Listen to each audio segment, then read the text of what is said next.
Plus de 200 installations olympiques ont été bâties à Sotchi, sans compter les routes, les usines de traitement des eaux, les centrales électriques, les systèmes d'égouts et les sites d'enfouissement. Krasnaya Poliana est un site historique. Si on lui a donné ce nom, c'est parce que c'est une très belle clairière, un très beau site naturel rempli de sources d'eau minérale. C'est un site d'une beauté très pure. Personne ne pratiquait de sport d'hiver ici. Quand je suis arrivé dans la région pour relancer le gîte touristique de Mountain Air, je me suis demandé ce qu'on pourrait offrir aux gens durant l'hiver. C'est comme ça que m'est venue l'idée de créer la compagnie Alpica Service pour donner un essor à la promotion du ski dans la région. Nous avons fondé la compagnie en 1992. Comme on n'avait pas un sou, on n'avait que de petits remonte-pentes au début, de petits télésièges. À mesure que les opérations sont devenues rentables, nous avons installé des remonte-pentes à 4 places. Nous avions de belles pistes. Elles se rendaient tout en bas de la pente, une dénivellation de 1730 mètres, soit la plus grande dénivellation de Russie. Tout le monde est venu voir et je les accueillais en personne. Le président aussi est venu, bien sûr, et j'ai skié avec lui. Personne ne voyait de problème avec mon entreprise. Sauf que le gouverneur a décidé qu'il devait en devenir le propriétaire. Il me l'a dit tout de suite. Pourquoi les gens viendraient? Personne ne vous connaît. Ils m'ont menacé de m'étouffer financièrement, mais je leur ai dit que j'étais solide de ce côté. L'entreprise était assez petite et souple pour battre la compétition dans toutes les situations. Mais ils ont mis le pouvoir dans le coup. L'impôt, les inspecteurs des incendies, les mesures d'urgence. Et c'en était fait. J'étais à la merci des pouvoirs publics. Ils pouvaient se pointer et fermer mon entreprise s'ils en avaient envie. Par exemple, un ordre de la Cour m'a averti qu'Alpica Service devait être fermé parce qu'on avait offert aux employés et aux cadres aucun exercice en prévision d'un état de guerre. C'est une véritable farce. Je me suis battu pendant pas mal de temps, mais à partir du moment où la loi des Jeux olympiques a été promulguée, mon combat était vraiment perdu d'avance. Ils m'ont tout simplement exproprié sans aucune forme de compensation. C'était une cession de terrain sans aucune condition. Je ne pouvais même pas faire appel ou aller en justice, vous voyez. Les décisions des cours sont télégraphiées à partir du bureau du gouverneur. La défaite était inévitable. Alors, comment monter un dossier en cours? J'en ai parlé à la police. Ils m'ont dit, continuez de vous battre et ils vont dire qu'ils ont trouvé de la drogue ou une arme sur vous. Vous vous retrouverez en prison et Dieu sait où vous serez à la fin de l'enquête. Ça peut très mal finir. On leur a cédé la propriété à très bas prix, presque pour une bouchée de pain. Et au moment de conclure l'entente, le banquier m'a dit, au-delà de la paperasse, je vois bien qu'on vous a fait perdre la face et qu'on vous a volé votre entreprise. Il avait tout compris. Ces méga-projets tuent les opérations d'affaires et le capital de risque privé. En fait, le gouvernement finit par prendre le contrôle d'à peu près tout. Valéry Morozov est un entrepreneur en construction réputé. Son entreprise a effectué plusieurs projets pour le Kremlin et pour Olemstroy à Sotchi. Il habite maintenant Londres. Un projet a été annoncé en bord de mer et nous avons eu le contrat. Il s'agissait de reconstruire toute l'aile du sanatorium présidentiel situé sur la plage. Un contrat de 2,5 milliards. Un fonctionnaire a voulu un pot de vin, il fallait lui verser une commission pour réaliser le contrat. J'appelle ça une taxe sur la corruption. Il aurait fallu que je lui verse 12%, puis 5% de plus. Mais j'ai réussi à réduire les frais à 3%. On devait verser le paiement directement aux clients et je leur ai versé le pot de vin à même mon propre argent. 15 millions de roubles en tout.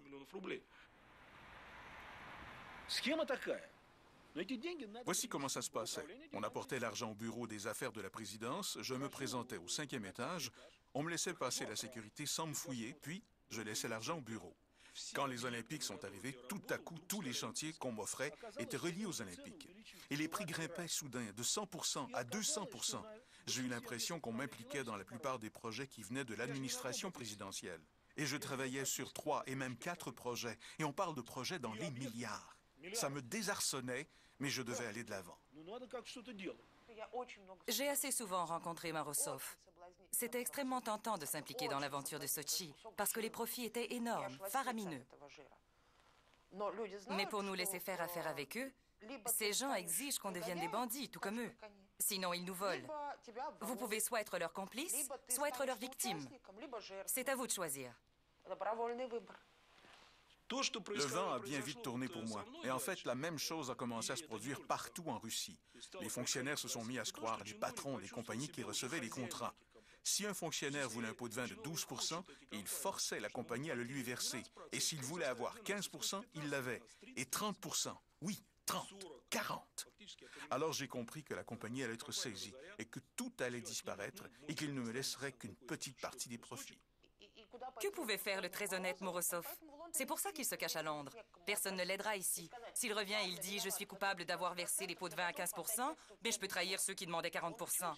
Il ne revient pas parce que personne ne le soutiendra. On a eu des menaces très claires. Vous serez trempé de sang. On va vous noyer dans le sang et ainsi de suite. Les allusions étaient très précises, comme toujours dans ces cas-là.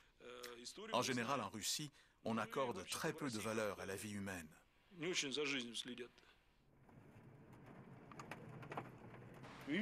Finalement, après m'être battu pendant 3 ans au pays, je me suis vu forcé de m'exiler. Les gens disaient que j'étais la seule personne à m'opposer au Kremlin qui n'était ni morte assassinée, ni exilée, ni en prison. Mais comme je suis à Londres aujourd'hui, ça ne tient plus.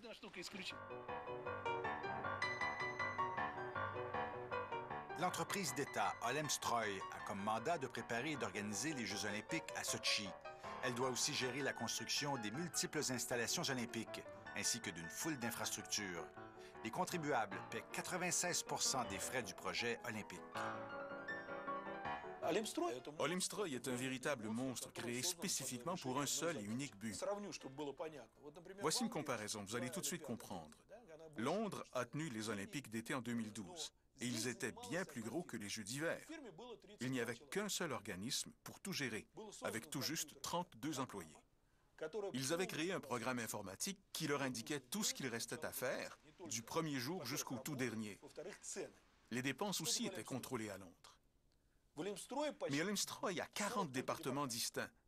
L'organisme comporte plus de chauffeurs personnels que Londres n'avait d'employés pour préparer ses Jeux. Un jour, je discutais avec un fonctionnaire russe qui m'a demandé « Comment dois-je faire si je veux payer quelqu'un là-bas » Il parlait de pots de vin, bien entendu. J'ai cru qu'il faisait une blague, alors j'ai répondu « Rien de plus facile, vous n'avez qu'à payer 5 % de plus. » Il a réfléchi un peu, puis il m'a dit « Et si leur pourcentage était de 50 %, c'est pareil ?» Et tout à coup, je me suis aperçu qu'il était sérieux depuis le début. Des rumeurs couraient depuis longtemps à propos de la transparence d'Olemstroy et de ses décisions d'accorder des contrats dans le plus grand secret. La Cour des comptes russe a plus d'une fois dénoncé le manque d'accessibilité des dépenses olympiques. Mais les tribunaux n'ont jamais été saisis de l'affaire. C'est pour ça qu'Olemstroy a été créé, qu'il changeait sans cesse de chef. Le premier s'appelait Semyon Weinstock.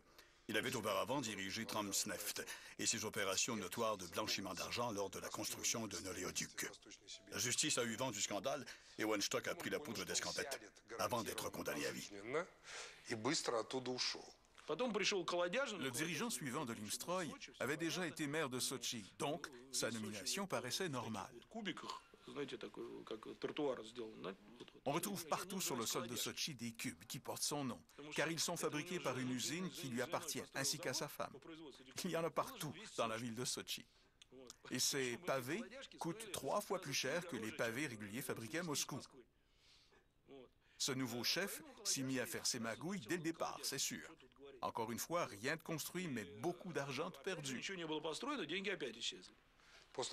Après, c'est un ami de Poutine qui a pris la tête d'Olemstroy, un actionnaire de la brasserie Baltika. Lui aussi s'est aperçu que la justice voulait l'emprisonner. Il a également disparu. Quant à son successeur, j'ai oublié son nom.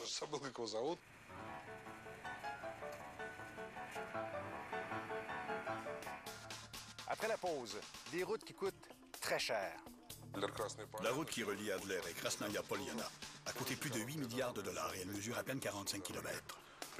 Pour le même prix, on aurait pu la paver avec une couve d'or pure d'1 demi-centimètre d'épaisseur. OT4 signifie le pourcentage du coût d'un projet qu'un entrepreneur prévoit comme pot de vin. Et Raspil désigne la manière de diviser le pot de vin entre les fonctionnaires. Des entrepreneurs exécrables et corrompus s'y prennent à peu près comme suit. Disons qu'on nous donne 100 millions pour le projet. On se sert de 30 millions pour bâtir quelque chose ou pour faire des achats. Puis, on sépare les 70 % qu'il reste entre nous deux. On se fera chacun 35 %. Et si on est trois, chacun en aura un peu moins. La route qui relie Adler et Krasnaya Poliana a coûté plus de 8 milliards de dollars et elle mesure à peine 45 kilomètres. Pour le même prix, on aurait pu la paver avec une couve d'or pure d'un demi-centimètre d'épaisseur. Ou on aurait pu la construire avec du caviar avec cet argent. Le prix de la route de Poutine entre Adler et Krasnaya Poliana revient à 150 millions de dollars le kilomètre. C'est du jamais vu. Malgré le coût astronomique des routes, les embouteillages ne sont toujours pas réglés. Le maire a donc décidé de s'impliquer directement. La route qui longe la voie rapide fait 17 km, dont 9 km sous terre, ce qui a demandé de construire beaucoup de tunnels. Ça a coûté cher, mais cette route est nécessaire.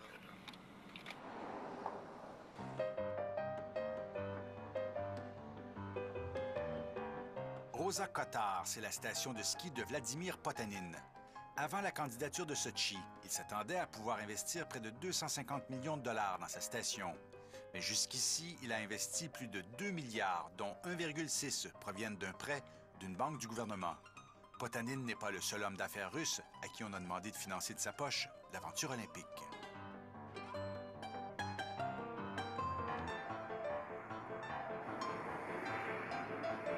Un autre homme d'affaires réputé a construit et financé de son côté un aéroport international, de même qu'un port de mer ainsi que le village olympique. Presque tous les hommes d'affaires du pays ont participé à ce projet de construction titanesque et y ont investi des milliards de dollars. Les responsables olympiques calment les contribuables mécontents en rappelant que le privé paie la moitié des frais. Mais ils taisent le fait que ce capital vient de la Banque d'État et que c'est le gouvernement qui garantit ses prêts. Начинает Наталья Соболева по синей Ладина Дженни, Швейцария. So the next hit, Наталья Соболева, Russia, red run, Ладина Дженни. Этой пары 6 секунды отставания австрийца. Plusieurs compétitions ont eu lieu pour tester les pistes de Rosa Kotar en 2012, une étape de la Coupe de ski alpin de Russie, ainsi que plusieurs étapes de la Coupe mondiale de ski alpin, masculin et féminin, ont eu lieu ici. En janvier 2011, le tremplin flambant neuf de saut à ski a lamentablement raté ses essais. Le tremplin et sa route d'accès se sont mis à s'enfoncer. Selon les experts, l'endroit avait été mal choisi. Malgré les signes évidents d'une géologie instable, ainsi qu'un risque élevé de glissement de terrain, l'entrepreneur n'a pas déplacé l'installation. Plusieurs piliers de plus ont été nécessaires pour supporter le tremplin et renforcer la pente elle-même, qui accueillera aussi la cérémonie d'ouverture des Jeux. Disons juste que le tremplin n'aurait jamais dû être construit ici. La